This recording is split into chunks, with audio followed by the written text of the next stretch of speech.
डाल डालकर उसमें से सोने चांदी के सिक्के ढूंढा करते हैं। अरे धिक्कार है जो गंगा का पानी उतरने पर तुम सोने और चांदी के सिक्के ढूंढते हो।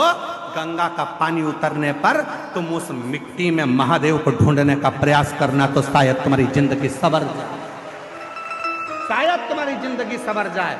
शिव महापुराण की कथा कहती है, जिस तालाब का जल कम होता है, जिस कुएं का जल कम होता है, जिस नदी का जल कम होता है, जिस सरोवर का जल कम होता है, वहां की मिट्टी को लाकर जब पार्थिव लिंग का निर्माण कर कर पूजन किया जाता है, तो उस नदी का जल स्तर जितना बड़ा होता है, उस नदी में जितना पानी पहले भरा होता है, उतना भंडार भोलेनाथ उसके घर में भरना चालू कर देते हैं। ये हमारा शास्त्र प्रमाण है।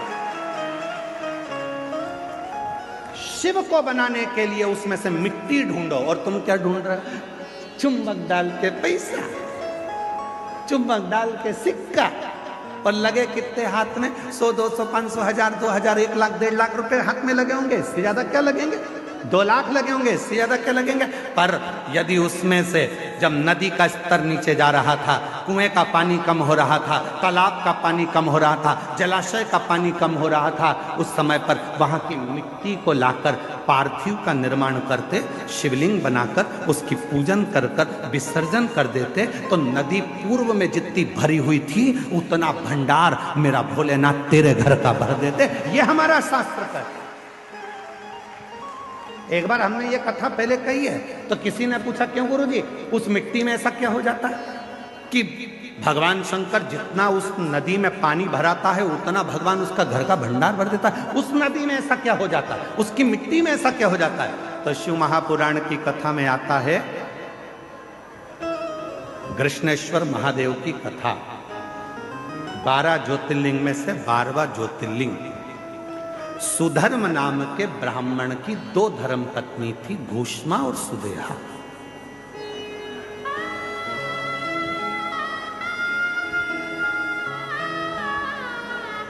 आप लोगों के मन में भी संशय होगा कि नदी का पानी उतरता है तो उसकी मिट्टी का शिवलिंग क्यों बनाया जाता है, उसका फल क्यों इतना कि भगवान का भंडार भर देता है।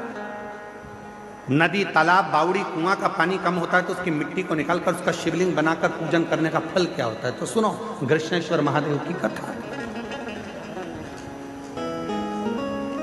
सुधर्म नाम के ब्राह्मण की 2 धर्म पत्नियां थी, सुदेहा, घूष्मा, 2। सुदेहा के घर में संतान नहीं है और घूष्मा के घर में एक बेटे ने जन्म लिया। बेटे ने जन्म लिया तो सुदेहा का मुख उतर गया, मेरे गर्भ से औलाद नहीं है, और घूष्मा को औलाद हो गई।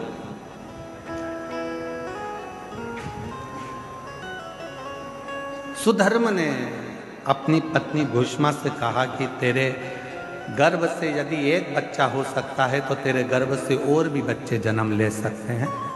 तेरा जो बेटा है, इस बेटे को तू सुदेहा को दे दे।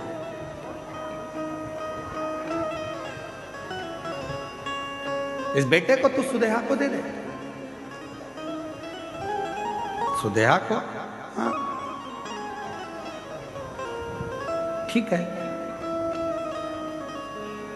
उत्सव रखा बड़ा भारी, और घूष्मा ने अपने बेटे को सुदेहा की गोद में दे दिया। अब घूष्मा का बेटा नहीं, अब सुदेहा का बेटा।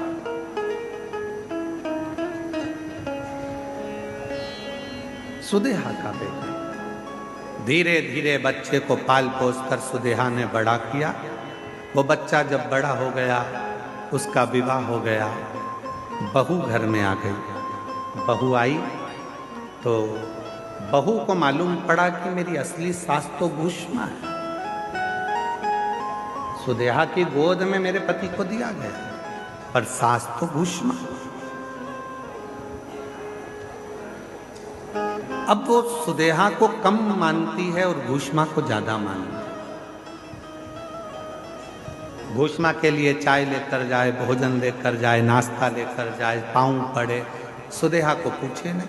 सुदेहा को गुस्सा आ गया, बहू मेरी और पूछ रही घूष्मा। बेटा ही नहीं रहेगा तो बहू किस काम की? रात को सोया था बेटा,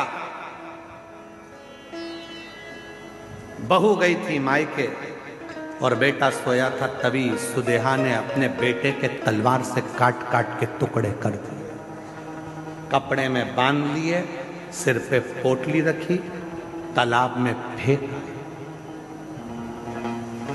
तालाब में फेंक, एक बावड़ी में, एक तालाब में।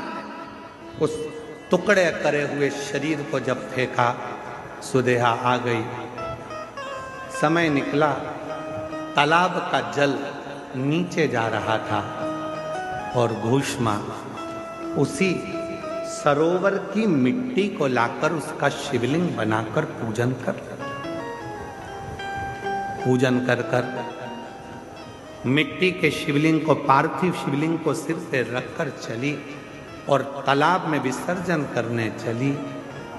मन में आया, बाबा बहुत दिन से मैंने अपने बेटे को नहीं देखा, ना जाने बेटा कहाँ चले गया, दिखता ही नहीं। बस वो पार्थिव शिवलिंग तालाब में गया, थोड़े से पानी में जो पानी का स्तर गिर रहा था, टुकड़े टुकड़े हुए बेटा कई दिन पहले मरा था, वही बेटा तैरता हुआ बाहर निकल कर आ गया।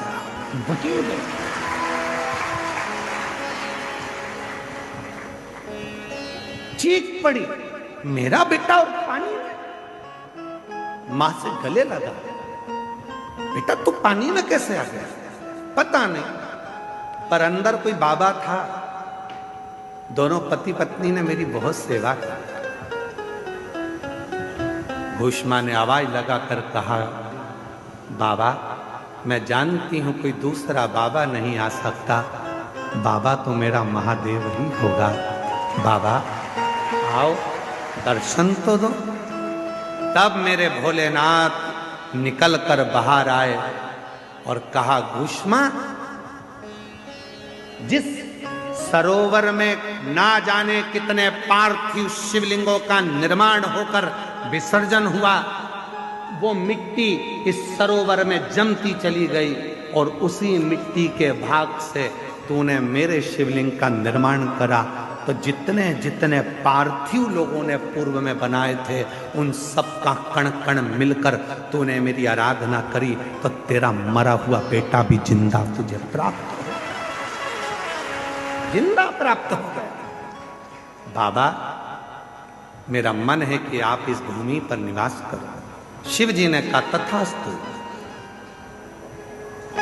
मैं तेरे नाम से, कृष्णेश्वर महादेव के नाम से 12वें ज्योतिर्लिंग के रूप में इस पृथ्वी पर विराजमान हूं। 12वां ज्योतिर्लिंग का जो पूजन होता है, कृष्णेश्वर महादेव का जो पूजन होता है, कृष्णेश्वर महादेव की जो आराधना होती है, वो दुनिया के लोग जिस दिन समझ गए यहाँ जल का स्तर नदी का गिरा, गंगा जी थोड़ी खाली हुई, तुम चुंबक लेकर पहुंच गए, पैसा ढूंढने पहुंच गए, सोना ढूंढने पहुंच गए, चांदी ढूंढने पहुंच गए, नदी तालाब बावड़ी का स्तर गिरा, तुमने उसका पानी में सोना चांदी ढूंढा नहीं।